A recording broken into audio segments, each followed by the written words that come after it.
Poem to read aloud while positioning a framed sketch of Frankenstein's monster on a table.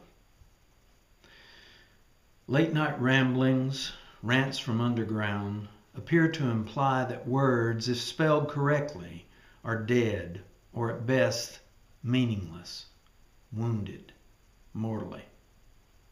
If you could hear their silences after the still point of their glottal ravings into the air that no one hears, you would agree. Their dialect is on the lam, hiding while searchlights sweep a black, empty sky. Ice has melted in my glass, yes. All I know could be written in one sentence, maybe add an ellipsis for good measure.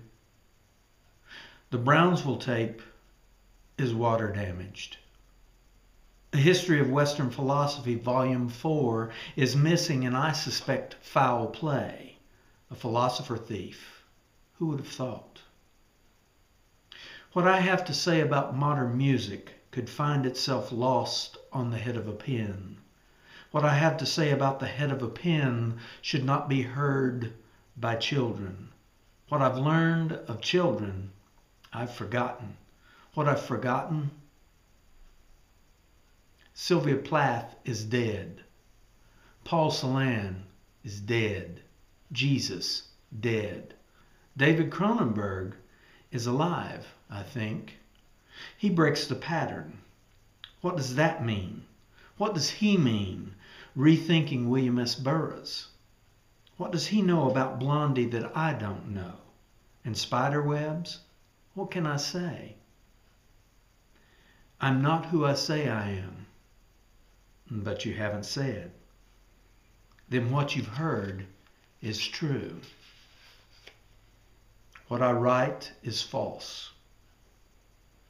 Franz Kafka is not dead.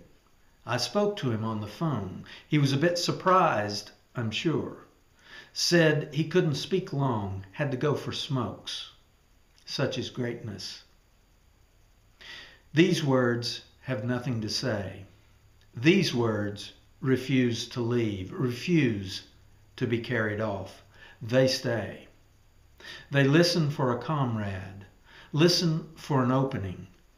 In the morning, they will have all been turned to beetles, on their backs, legs in the air, unsure of any present they can breathe into.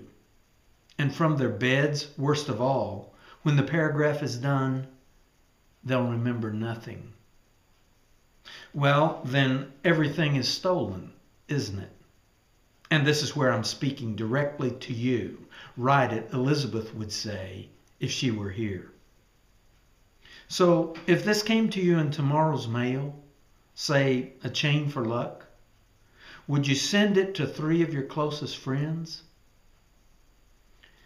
Note to the reader. Portions of the work set aside with an asterisk should be read aloud 4 times, then precipitously forgotten. The writer will remind you on a need-to-know basis when those words may, in fact, save your soul.